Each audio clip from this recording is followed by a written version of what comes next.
jërë ngeen jëf mbokku téléspectateur mbokku internet yi nga xamante ne yéen a ñuy topp ci Teranga Sénégal TV daleen ak jàmm ci seen troisième numéro Ligue 1 Sénégal Tour ñu fas yéene waxtaanee la Ligue 1 sénégalaise de football professionnel comme niñ ko doon defee semaine bu jot yi weesu xam ngeen ni que week-end bi ñu ngi doon amal la troisième journée donc ñu ko doon joué à Saint-Louis à Mbour à Dakar et à Ziguinchor ay joŋante yu métti te neexoon amoon na ci championnat première division bu Sénégal bi loolu tax na tey dans Ligue 1 Sénégal Tour toujours rek dinañ def le tour du Sénégal dem jëli match yi nga xamante ne donc moom moo amoon ci week-end bi tënkal leen ko daal di leen di andil li nga xamante ne moom mooy résumé yi andil leen également réaction entraîneur yi nga xamante ne donc ñoom ñoo nekkoon ci terrain yi ci week-end bi ñu génn ci biir émission bi également di ngeen am programme troisième journée bi di ngeen ko am di ngeen am également le classement bi nga xamante ne donc moom mooy wane position équipe bu ci nekk fan nga nekk ak nombre de points yi nga fa am niñ ko baaxoo toujours rek di ngeen amaat seen rubrique bi nga xamante ne moom moo leen andil le plus beau but du week-end ginnaaw ki nga xamante ne moom mooy Malick Mbaye ci première journée bi ak ki nga xamante ne moom mooy El Hadj Mokhtar Quetta ci deuxième journée bi donc ci troisième journée bi également au cours de l'émission di ngeen xam kan moo am le plus beau but du week-end mais également di ngeen am compilation des buts yi nga xamante ne donc dugal nañu ko ci li nga xamante ne moom mooy troisième journée bi ci Ligue 1 sénégalaise de football professionnel également balaa jeexintalu émission bi di ngeen am également le programme de la quatrième journée kooku dinañ ci ñëw ak El Hadj Assar donc comme d'habitude maa ngi ànd ak notre chroniqueur maison Abdoulaye Diouf maa ngi lay nuyu di la wax ni bienvenue dans Ligue 1 Sénégal Tour troisième numéro. jërëjëf Mbaye ñu ngi lay nuyu di nuyu mbokku internet yi ñuy seetaan ci Teranga Sénégal TV c'est encore un plaisir ñu teew fii fas yéene indi li nga xam ni moom lañ jëlee ci stade yi Mbaye ci championnat boo xam ni waaye dafay gën a passionnant de plus en plus boo xoolee li xew ci stade yi nga xam ne ñoom moom nga fi lim stade yu fees dell nit ñi génn supporter seen équipe yenn équipe yi commencé yeewu voilà ñu xam ne daal championnat bi neex na émission bi tamit di topp rek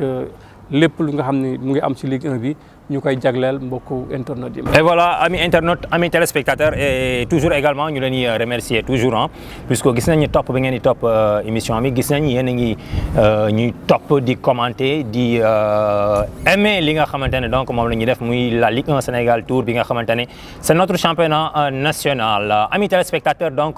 noonu rek la ñuy def daal di plonger dans le vif du sujet mais avant cela Abdoulaye dañuy wax ni donc journée bi aussi dafa xaw a spécial am na benn particularité. muy que ni par rapport ak yeneen journée yi fi jot a jaar bon c'était première journée bi deuxième journée bi mën nañu wax ni journée wu gardien de but la woon ak défenseurs yi. mais cette fois-ci mu mel ni attaquants yi yeewu nañ puisque li ñu dugal dans cette troisième journée ci nombre de buts donc romb na li nga xamante ne moo amoon ci première journée bi ak deuxième journée bi ça aussi signe la bu baax ci sunu avancante yi nga xamante ne donc wala bokk ci ligne offensive yi nga xamante ne ñoom ñoo nekk ci club yi. oui xam nga mooy li ñu doon wax au départ rek. à partir de la troisième journée jëm quatrième journée moom lay amatul dafa mel ne nag léegi entraîneurs yi li ñu doon defar li ñu doon togg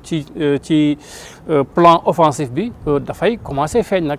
waaw ku feeñ lewul nag fii ak ñeenti journée yu ñu jëm ñu xam ne li ngay defar war nga ko xalaat mais en tout cas après 3 journées après une phase hivernale préparation bu baax vraiment c'est normal que ñu gis attaquants yi yeewu parce que dinañu am rythme ensuite ñi nga xam ni bokkuñu woon club daaw di soog a tase ci club yi ci terrain yi vraiment entente bi dina ñëw ndànk-ndànk donc entraîneurs yi li mu bëgg a installer ci joueurs yi ci équipe am dina ko mën bu baax a baax xëy na loolu bokk na ci li tax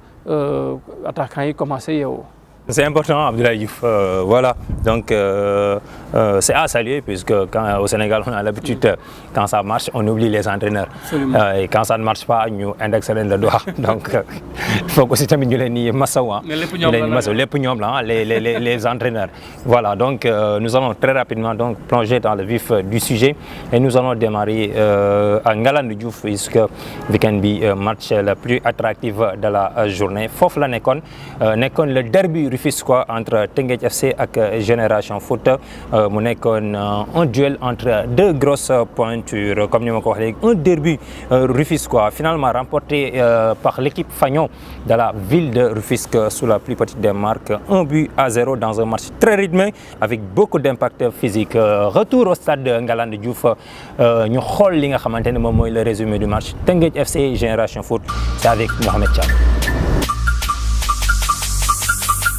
ci ñetteelu bëccëg bu championnat sénégalais Ligue 1 Teungueth FC doon dalal Génération Foot kenn ci ñoom nag amagul woon ab défaite ginnaaw ñaari bëccëg yi njëkk ci championnat bi démb ci stade Ngalandou Diouf ambiance ba neexoon lool ginnaaw ab premier mi-temps bu jaxoon ñu daal di ci nemmeeku ab manque d'efficacité joueur yu Teungueth yi waaye tamit yu Génération Foot bi ñu dellusee ci premier mi-temps bi ba match bi daal di def juróom fukki minutes ak benn la doomu Teungueth bi di Boubacar Fall daal di dugal ab benn bal biir bu rafet lool ginnaaw loolu waa Génération Foot def nañ seen kéemtalaay kattan ngir rek daal di mën a dugal bi waaye nag mu meloon ni gone Teungueth yi daal dafa fekk seen yaram tàng lool ba keroog arbitre bi du siffler dernière minute bi li ni mel moo tax ñi nga xam ne moo nekk waa Teungueth FC ñu daal di am seen ñetteelu victoire ci kaw Génération Foot ñetteelu victoire boobu nag dina tax ñu daal di des ci li nga xam ne moo nekk ci seen place. waaw li ma ci mën a wax mooy derby bi ñun xamoon nañ ne Génération Foot équipe bu mag la te suñu concurrent direct la dans le championnat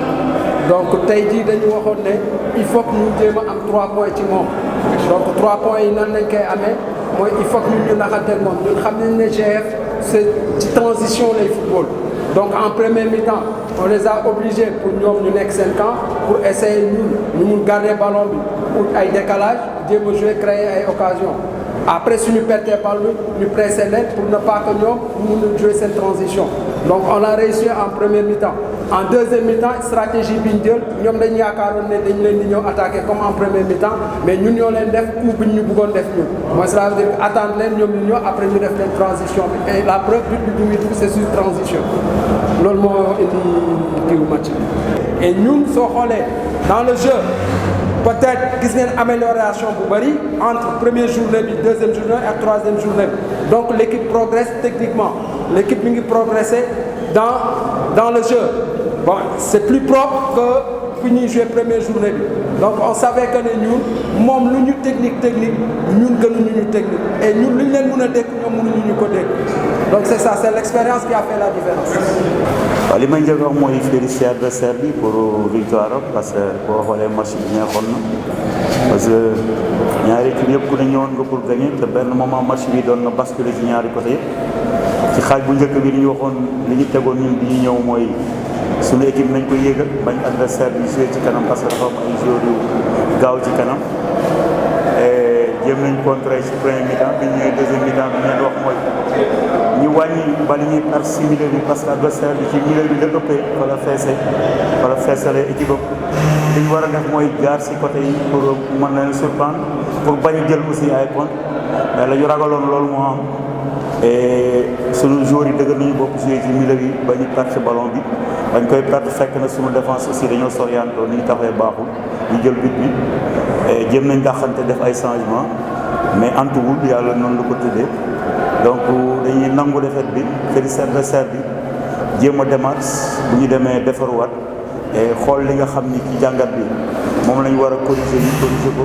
di baax li aussi ñu jéem ko saxal pour préparer match bi nga xam ne moo nekk suñu kanam.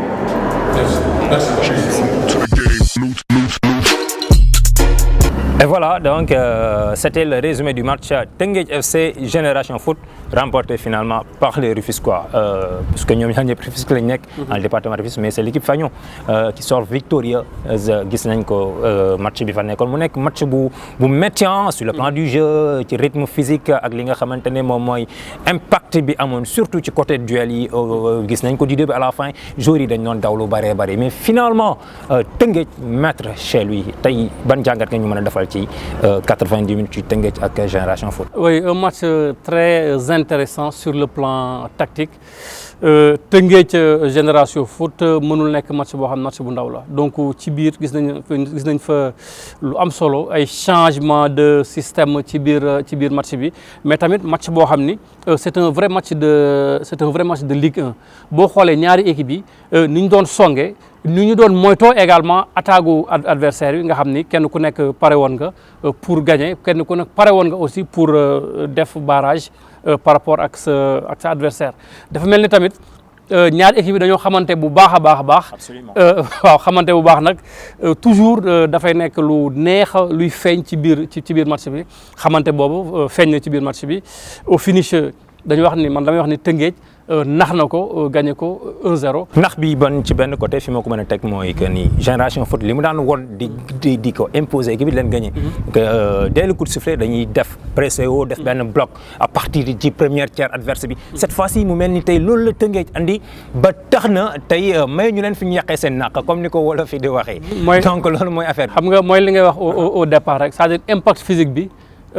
sonal na leen tuuti ensuite li ñu option bi nga xam ne moom la Tëngéej jël pour dagg li nga xam ne moom mooy ay attaque Génération Foot loolu aussi peut-être que ñële xaaruñu ko woon parce que ñoom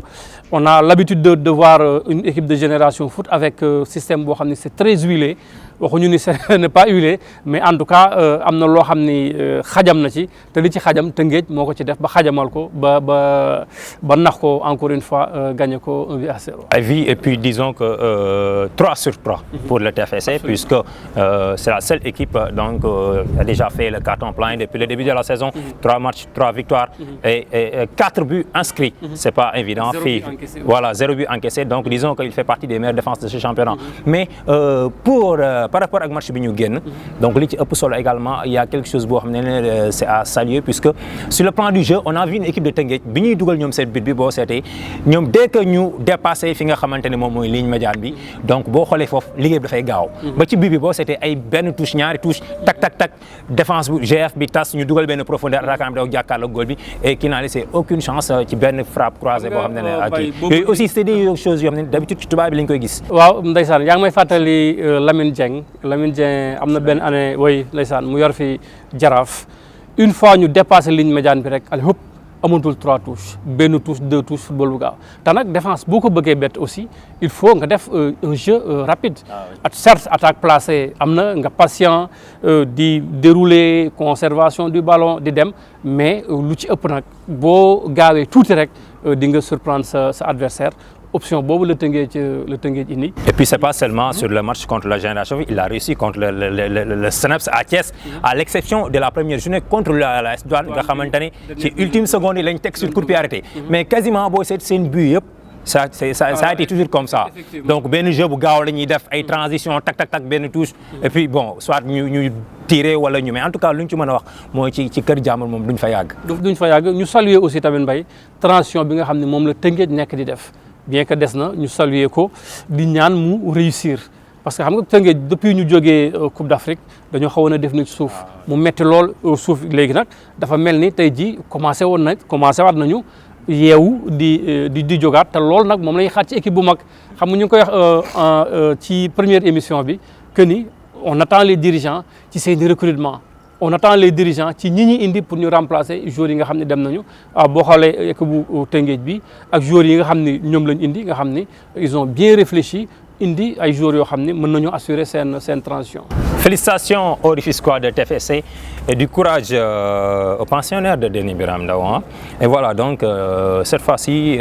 direction Saint-Louis, Ndar Géej comme on dit,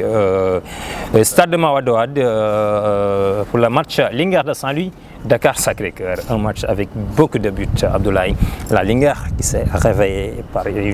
après une défaite et un match nul lors de la journée inaugurale à Mawade Wade devant les insulaires de l'US Gorée. 5-0 devant les Sekapois, on peut dire que promenade de santé pour l'équipe saint-louisienne. Loolu lañ ci mën a wax. Direction Stade de Mawade Wade pour voir le résumé du match Linguère de Saint-Louis, Dakar Sacré-Cœur.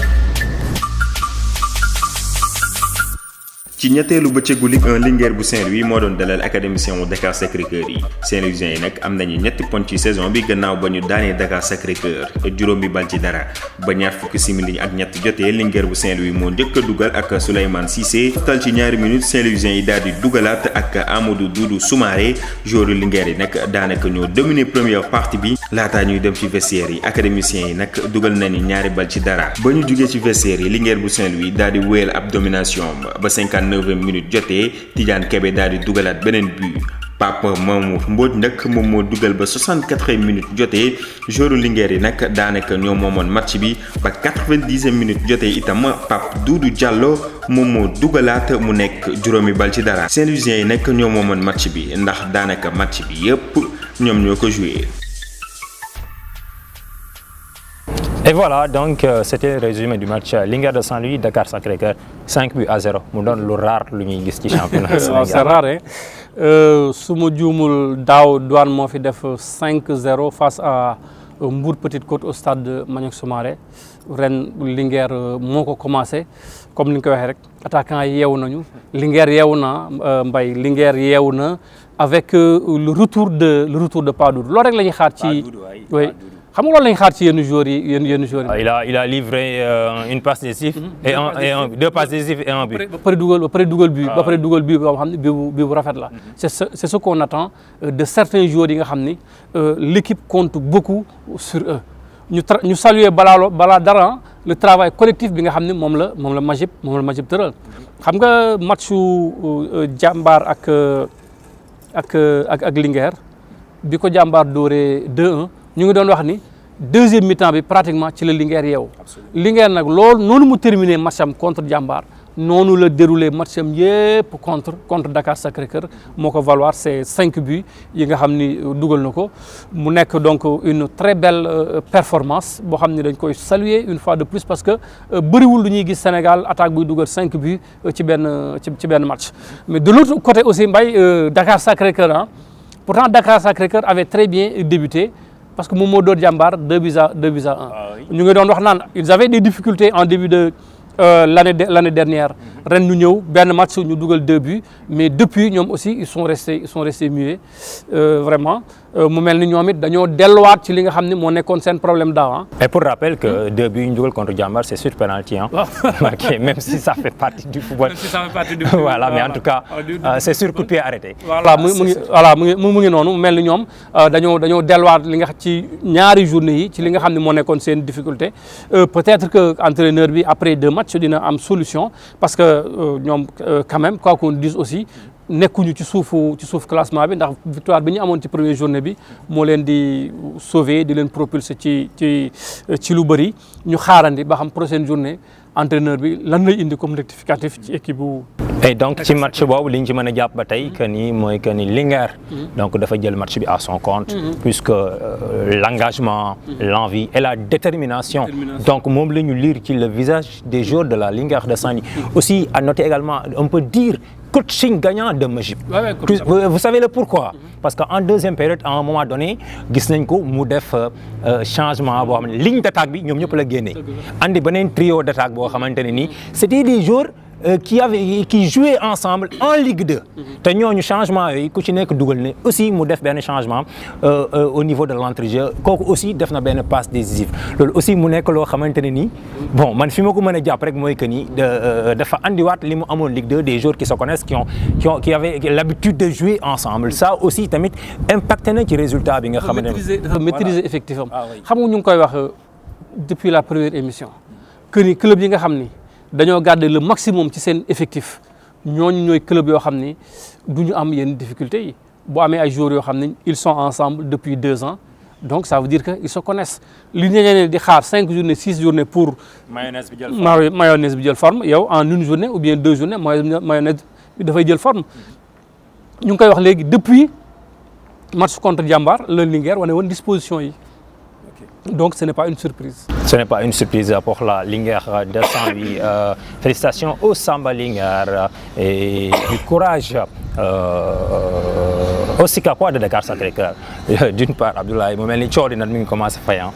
Saint-Louis coow li mi ngi commencé fay et c'est ce qu'on souhaite loolu la ñuy ñaan parce que wax nañu ko fi la dernière fois donc coow baaxul c'est vrai que sport parfois ak coow ñoo ànd mais il faut que ñuy am esprit de dépassement pour l'intérêt de notre football pour l'intérêt particulièrement du championnat professionnel du Sénégal parce que foofu la ñu toll l'union des cœurs la main dans la main club yi liggéey joueurs yi bénéficié wu ci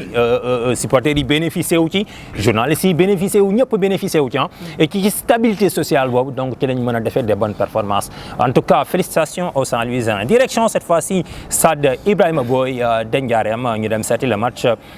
Guédiawaye Football Club les Crabes. waaw contre les Oilers de la Sonacos c'était dans un stade archi-cambre waaye stade bi feesoon na dal Sonacos daal di tenir daal di siggi ci kanamu Guédiawaye football club même bu fekkee ni caax yi yëngatul le score vierge moom la mujjee terminé mais aussi xam leen ni amoon na ay opportunités les opportunités ne manquaient pas de part et d'autre mais finalement score final 0 but partout direction stade Ibrahima Boye de Ndiarème pour le résumé du match Guédiawaye Football Club.